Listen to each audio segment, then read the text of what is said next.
প্রথমেই সবাইকে শুভ নবমীর অনেক অনেক শুভেচ্ছা জানাচ্ছি। দুদিন থেকে ঘুরবো না করেও সারাদিন সময়ই পাচ্ছি না ভিডিও আপলোড করার। আজকের ভিডিওটি সপ্তমীদের বিকেলের। আমার বর বলছিল আমি তো আর সময় পাবো না, চলো আজকে একটু তোমাদের নিয়ে ঘুরে আসি। বলতে গেলে একরকম ঝামেলা করেই বেরিয়েছে আমাদেরকে নিয়ে। সারা রাজ্যের কাজ ফেলে রেখে আমাদেরকে নিয়ে সে ঘুরতে চলল। আমরা ওই দিন গিয়েছিলাম কুমারঘাট। আমরা জানেন তো প্রত্যেক বছর সপ্তমীতে কুমারঘাট যাই দুপুরবেলাতে। আর আমার হাজব্যান্ড যাবে শুনে আমি যে কী খুশি হয়েছি বলে বোঝাতে পারবো না, কারণ আমি তো ধরেই রেখেছি পুজোর কোনো দিনই ওকে আমি পাবো না। তাই ও যাওয়ার কথা শুনে আমি একটু আলাদাই খুশি হয়ে গেছি। সেদিন আবার আমার বাবা যায়নি। বাবা বলছিল শরীরটা ভালো লাগছে না, তোমরা গিয়ে ঘুরে আসো। তাই বাবাকে ছাড়াই যেতে হলো আমাদের।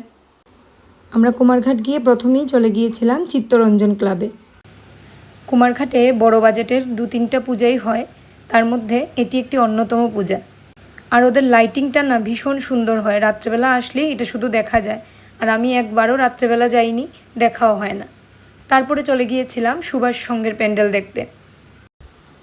ওদের প্যান্ডেলটাও খুব সুন্দর হয়েছে এবার।